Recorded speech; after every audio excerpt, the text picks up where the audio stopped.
Love, peace, and light. Christina Ariel here with another one. Tonight I just want to talk about some simple things we just got over on the 17th, September 17th, 2024. What was it, the blood harvest moon or something like that? Something like that. I'm going to go deeper into that, but I don't want to talk about the moon right now. I'm whited out right now. Okay? I'm here. Kinda. Incognito. Incognito. Anywho, um, what I wanted to talk about is some things that have been on my mind and that had seemed to be topic of discussion for this month thus far, and it's really strange to me that in 2024 so called we're still having these discussions of race, and it's just a distraction technique. I don't understand why we're doing it, but I guess we're doing it. I guess because there are a lot of wounds or hurts that happen around that topic, around the topic of race or color, what have you. And my topic on that, is like, I don't care what people do. People are people. They're gonna do what they do. But when I talk to my children, I try to make them understand how unique they are and how beautiful they are in their own skin. And I encourage them, if they can, to find someone like them, because when you're coming from a mindset of trying to build your community, you're not looking to go outside of your community, but somehow people find it strange when melanated people say stay within your community, have babies with, the people within your community, da da da, whatever, whatever. It's just like this thing that everybody feels like it's okay to stick their noses into the melanated community. Excuse me, sir, ma'am, creature. If we were to go over in the Asian community or the white community or I don't know what else is out there, Hispanic community or whatever, and try to tell them how to live their lives, we would be sat down real quick. But there's this thing of disrespect, but it's a professional disrespect where it's done in a quiet tone that people think they can disrespect us and then have us pray for them. So they don't get karma for it. Bitch, are you crazy? You like, what do you really take me for? It's just like, case in point, when you're at work and you're trying to be cordial to people at work, right? Because, you have to be cordial to the people you work with, because, it's frowned upon to just choke slam your coworker. You can't be doing stuff like that, okay? And I'm not saying that I condone choke slamming or that I don't condone choke slamming. Everything in its place, right? Okay. Now that we've gotten past that. Okay. It's funny to me that people find a need to pretend, oh, I'm not like the people that you don't like, or the people that hurt you or screwed you over, that you don't trust, in why you're not letting me in so I can do the same thing. I'm not like them, even though we're the same race of people and we stick together and we do, and you've seen us do all these dirty little things to people. I'm not like that. You'd be better off just being normal and just being yourself. because I'm going to smell the deceit. So I'm at work and I walk into the room, and this person had spent the whole day telling me how I don't like this one and I don't like that one because they do this and that's not how I act and da da da da. And be careful when people try to mirror your own words to you, or talk like you, or act like you, and say, "Oh, I like this and I like that. I'm not this and I'm not that. I don't do this and I don't do that." And then what do? Walk up on them, trying to be cute, thinking because they don't really speak the language, and I know some words, but they don't really know all the language, so I can, do this, that, and the third. Most people that would say that don't understand frequency. Because whenever you speak something, every word has a frequency, right? And after you've put it in the atmosphere, that word is going to cause some type of reaction from the people that have said it. Now, the people that you're having a conversation with, they give you away as well, because they're going to look at that person in a manner like, "You poor fool, you have no idea what she's saying about you, blah, blah, blah." You give yourself away. Yet people want to go on as though they're not doing anything and they're cool. But when you give them silence, not even retaliation, don't even ask. Why would you ask? It's a waste of time. You already know what it is.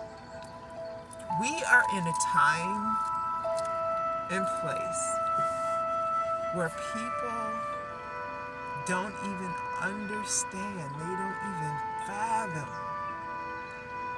the undertow in what is going on in the spiritual realm.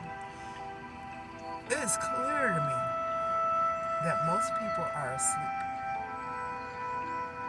They're asleep. And they're going on with life as usual, quote unquote. And life is way past usual.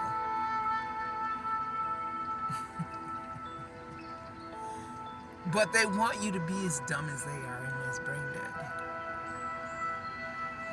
I'm at the point now I gotta stay focused on what it is I'm trying to accomplish and stay cognizant of my timeline that I have created for myself.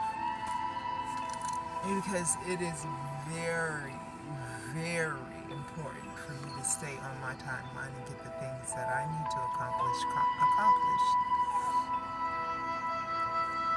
And it's funny because I was so tired that day, and I was just like, this is ridiculous. And the day before, I had been talking with someone, and we were talking about how all you have to do is just ask the Most High, or ask your spirit team, or ask your ancestors to show you if a person's loyal or not. So 5 years ago, no, it's probably 6 now. 6 years ago, I said, listen, I don't have time for years of being stupid with people anymore. I need to know in the matter of days and hours if that person is supposed to be in my energy or not. Ever since I said that, honey, when I told you, people their spot be getting blown up. You hear me? Sometimes they blow up their own spot. Sometimes other people blow up their spot. Sometimes spirit just blows up their spot because they're just like, I ain't gonna have you being dumb one too many again. That person is a dog. Let dogs be dogs, and you soar with the egos. And stop trying to help dogs. If you want to tell them the information, their legs ain't broke, their hands ain't broke. Let them figure it out for themselves after that. Which is true, because 90% of the time I have been on my own to doing things.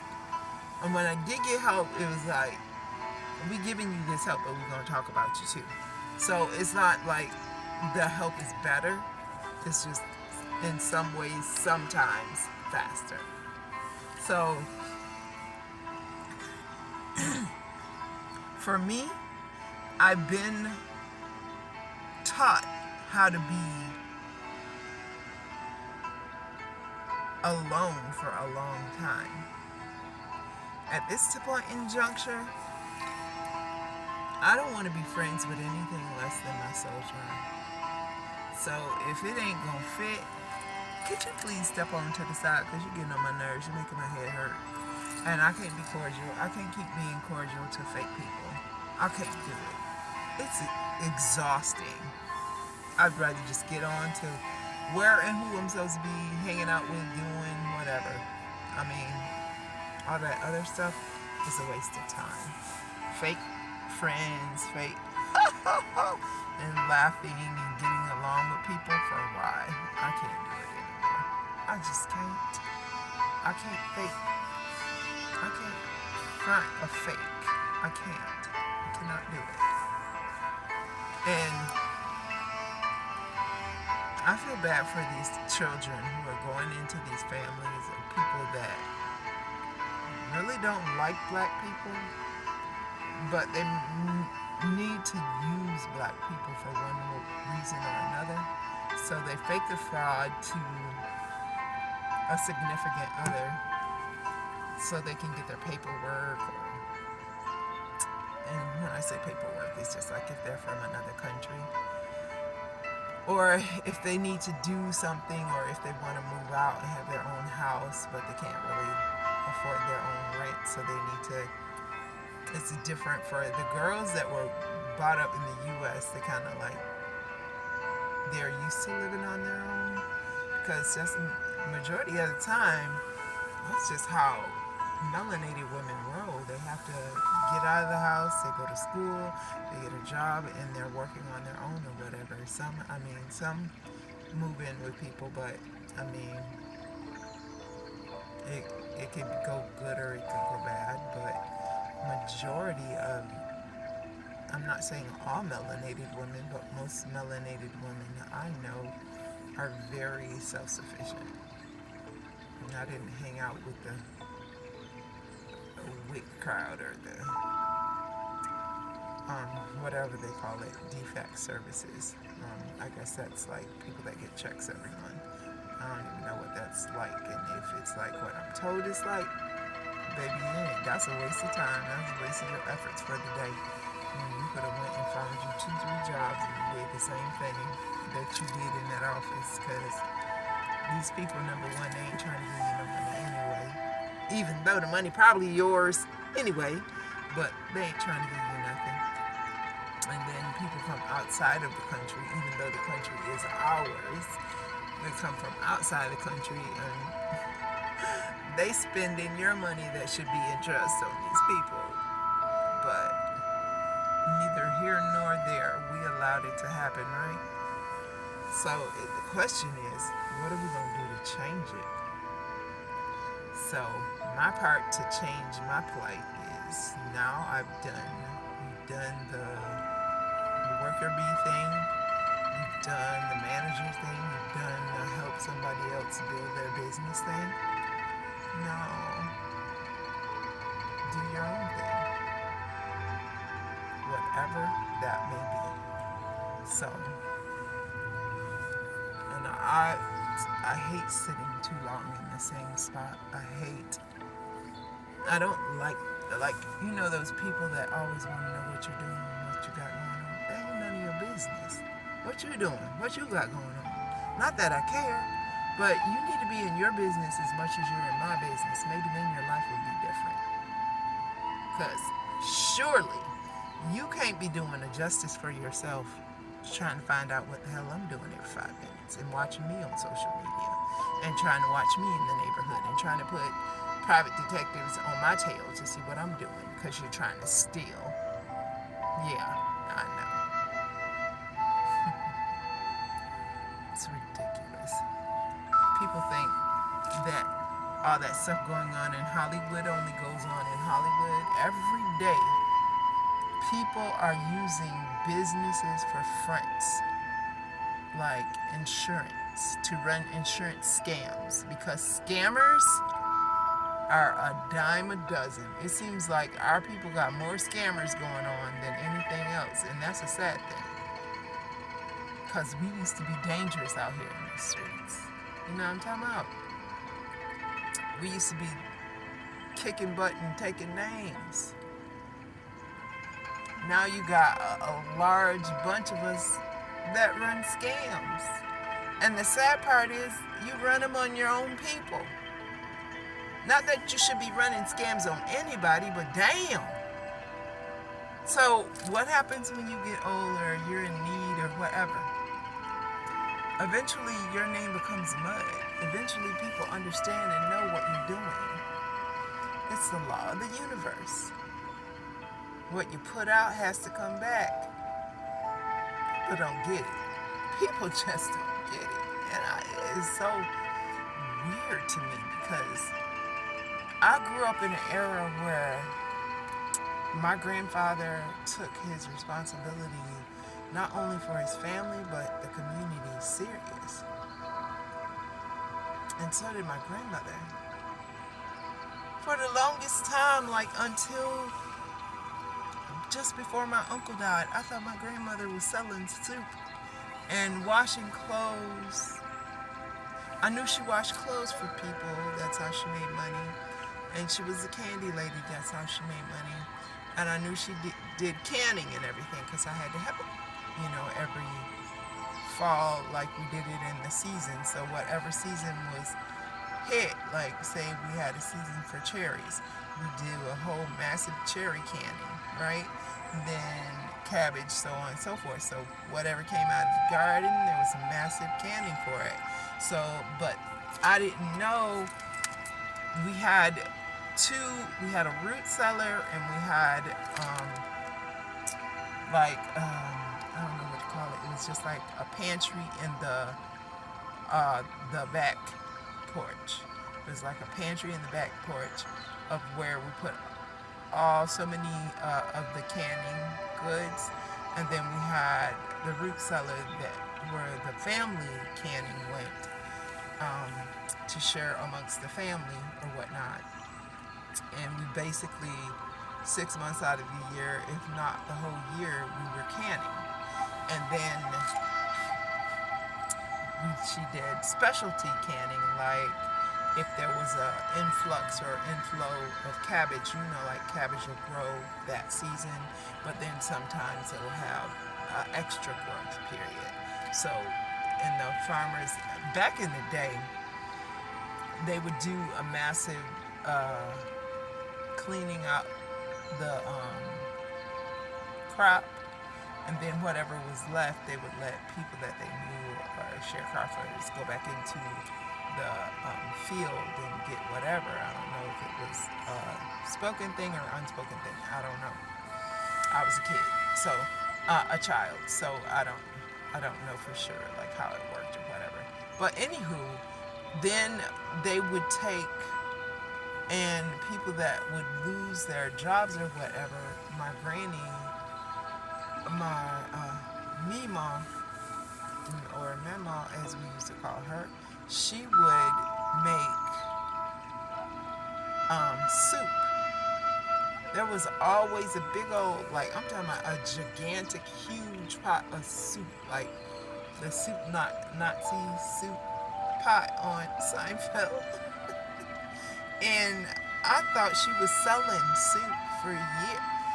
Like I said, I didn't even know until I was in my 30s that she was just feeding people soup, and she would take there's these little metal pots or whatever stacked on each other, and she'd make them rice with the soup, had them cornbread and stuff with the soup, like dense hearty food to get people through the winter or whatever. And then she'd make little boxes or whatever. Her and the ladies of the neighborhood or the tribe would get together, or in the churches and stuff would get together, and they'd wash clothes, and then we'd hang the clothes, and then they would distribute these clean clothes after they have been wash, they would iron them, and they put them in there in the boxes and stuff for the families. And the women come and pick them up and have their kids, and they be playing outside and everything. We didn't know. This was their way of sharing with each other, right? I didn't know until I was in my 30s that Granny was not selling soup. Granny was feeding the homeless and the hungry. There were people at times that didn't have houses or lost their housing, their public housing, or whatever the case may be, lost their jobs and stuff, or whatever had happened. But because we were in a tribe mentality then, it was easier for them to get back on their feet and easier for them to move around, because even if you didn't have a bedroom and you didn't really trust them like that, I remember we had, for our longest time, we had like one of those old campers, and one time we had some people camping with like tents in our yard, and I thought they were like, oh, that's your cousin. I find out till later, no, that was not my cousin. That was brother or sister so-and-so. And they lost their house, and they're going to be camping out in our yard. And then, if they'll move to the next person's yard for a while, and then all the neighbors take care of each other. That's crazy to me. We would never do that now. Shoot, it's hard to get families to take care of family. But I digress. I don't think it's, you have melanated men and women saying, oh, I don't like black men, or oh, I don't like black women. Sir, ma'am, creature, that's a severe case of self-hate. You hate each other so much that you want it willing to date other people so your children don't look like you. That's insane to me. Now, if you're dating for the right reason because you really love that person, I mean, I can understand if you go into a dating thing thinking, my heart is open, my heart is clear, my mind is clear, and I just want to love someone. I get that. And you happen to fall in love with a Caucasian person, I get that. But you're willing to only love this person or that person, that's weird to me.